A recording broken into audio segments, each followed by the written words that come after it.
जय प्रभु जी की जय गुरुदेव। आज हम आपके सामने श्री प्रभु जी के एक बच्चे जो कि वरिष्ठतम गुरुभाई थे, हमारे श्री महाराज जी योगीराज चंद्रमोहन जी महाराज और योगीराज श्री मुलकराज जी महाराज के बड़े गुरुभाई थे। वो थे योगीराज श्री हरिहरानंद जी। उनका चरित्र आपके सामने प्रस्तुत कर रहे हैं। योगीराज श्री हरिहरानंद जी महाराज का जीवन चरित्र आत्मसमर्पण का और गुरुदेव की कृपा का एक उच्चतम उदाहरण है।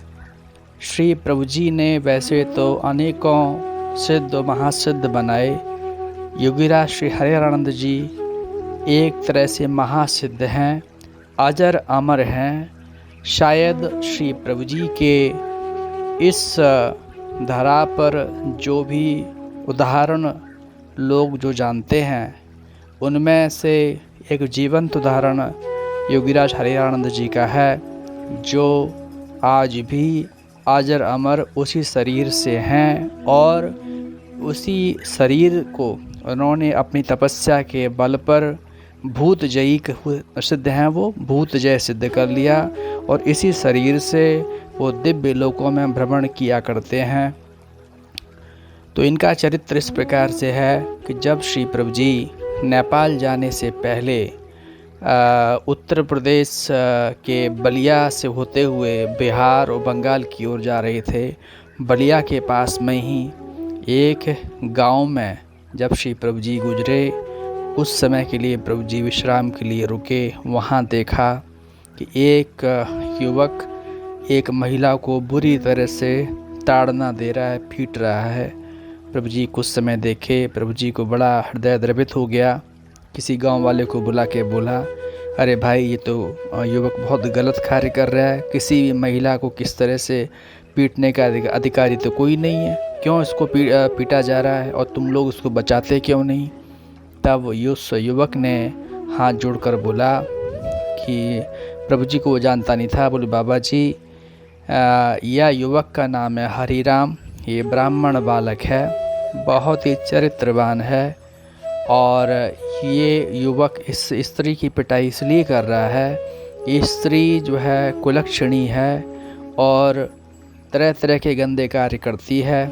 और अभी कुछ ही समय पहले पुलिस वालों के साथ मिलकर गांव वालों की इसने पिटाई करवाई थी और भी यातनाएं पुलिस देती है इसके कहने पर, और इस तरह से ये गांव वालों को तंग कराती है। इसीलिए उसी का बदला लेने के लिए युवक इसको पीट रहा है। और हम सभी इसलिए नहीं बोल रहे कि युवती से हम सभी काफ़ी तंग हैं। प्रभु जी के मन में कुछ प्रसन्नता आई। प्रभु जी बोले, अच्छा, इस युवक को मेरे पास बुला कर लाओ। गांव वाले हरिराम के पास गए, बोले कि पास में ही एक बाबा जी आए हुए हैं, वो तुमको बुला रहे हैं। जैसे ये सुना, हरिराम तुरंत दौड़ा दौड़ा श्री प्रभु जी के चरणों में आया, प्रणाम किया। प्रभु जी बोले, युवक, तुम्हारा नाम क्या है, अपना परिचय दो। उन्होंने हाथ जोड़कर बोला, बाबा जी, मेरा नाम हरिराम है, मैं अपने माँ बाप का इकलौता संतान हूँ, मेरे आगे पीछे कोई नहीं, मैं अपना कृषि का कार्य करता हूँ, ईमानदारी से जीवन यापन करता हूँ और जितनी भी सेवा, जितना भी जो कुछ बन पड़ता है मैं करता हूँ। बस यही मेरा कार्य, यही मेरा परिचय है। प्रभु जी बोले कि देखो, ब्राह्मणों के कर्म तो दान देना, दान लेना, पूजा करना, कराना, ये सब है। क्या तुम लेना ही जानते हो, देना भी जानते हो क्या? उन्होंने हाथ जोड़कर प्रभु जी से कहा कि बाबा जी, बिल्कुल आपकी जैसी भी आज्ञा हो, जो भी हो, आप बिल्कुल आज्ञा करें, मैं वो दे दूंगा, बिल्कुल दान दे दूंगा। प्रभु जी बोले कि हरिराम, मैं तुम्हारा शीश चाहता हूँ, तुम्हारा सर चाहता हूँ। जैसे ये सुना, हरिराम ने प्रणाम करके बोला, बाबा जी, बिल्कुल, मैं अपना शरीर या अपना सिर भी दे दूंगा, मुझे 3 दिन का वक्त दो। 3 दिन घर के कुछ कार्य निपटा के आ जाता हूँ, फिर आप मेरा शीश उतार लेना। प्रभु जी ने आज्ञा दे दी। वो हर्ष से चला। उसने उन 3 दिन के दौरान अपने रिश्तेदारों में, आस पड़ोसी जो भी लोग थे और जिनको जो आवश्यकता थी उसके अनुसार अपनी खुद की ज़मीन उन लोगों के नाम कर दी, अपना घर मकान भी उनको दे दिया, जो भी रुपए पैसे थे उनको सबको दे के, और एक हाथ में छोटी सी कटार तलवार लेके आ गया।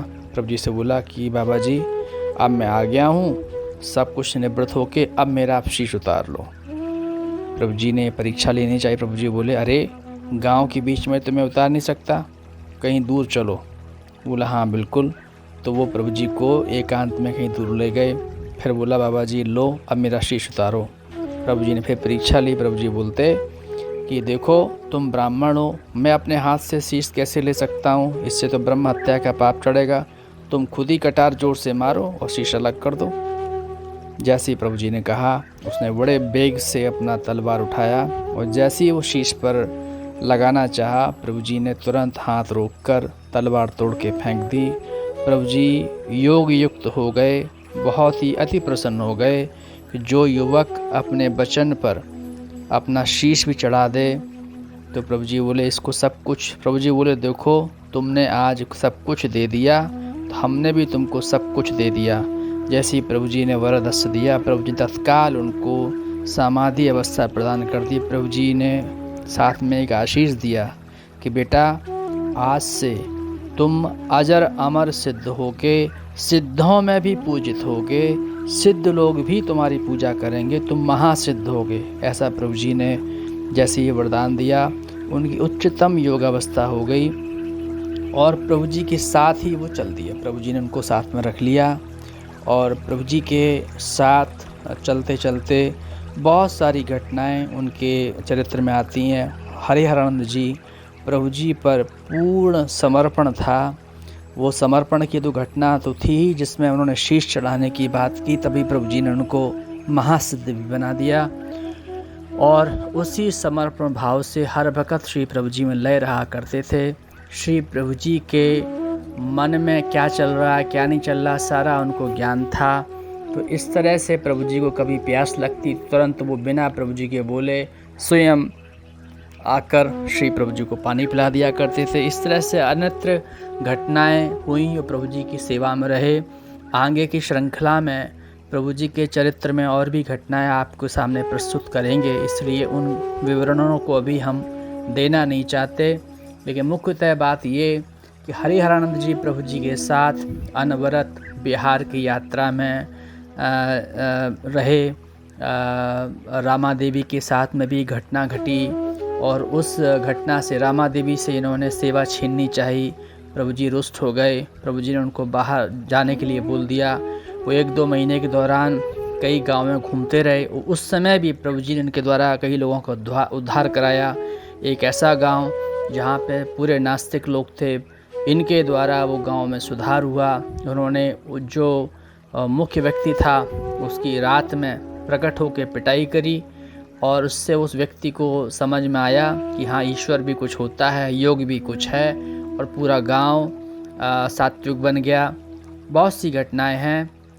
ऐसे ही इन्होंने एक महिला को दंड दिया जब प्रभु जी गुवाहाटी के बाज़ार में रखे हुए थे। एक किसी तांत्रिक महिला ने इन पर तंत्र चलाया।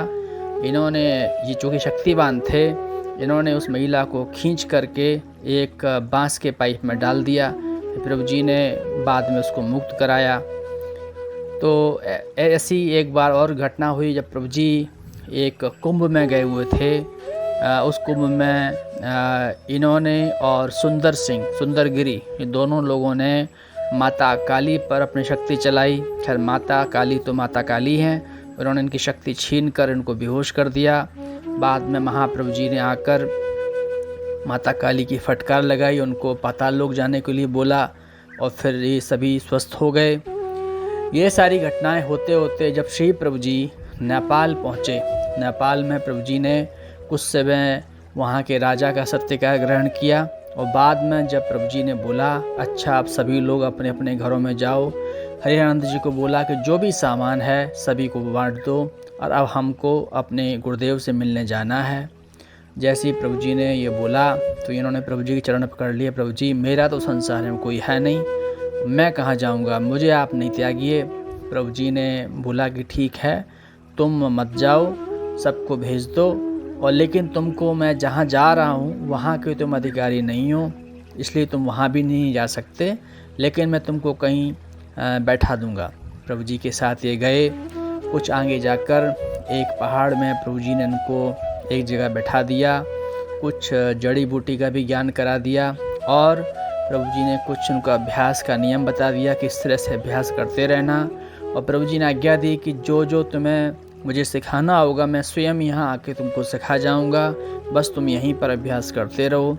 ऐसा कहकर प्रभु जी आगे हिमालय नेपाल में अपने महाप्रभु जी के पास चले गए, और इस तरह से साधना करते करते ये आज महासिद्ध हैं, हिमालय में विराजमान हैं। ब्रह्मचारी गोपालानंद जी की घटना में भी जब उनको ब्रह्मचर्य की दीक्षा दिलवानी थी, वो सिद्धलोक में होती है, जहाँ सारे देवी देवता, ब्रह्मा विष्णु महेश, अन्य देवता ऋषिगण आते हैं।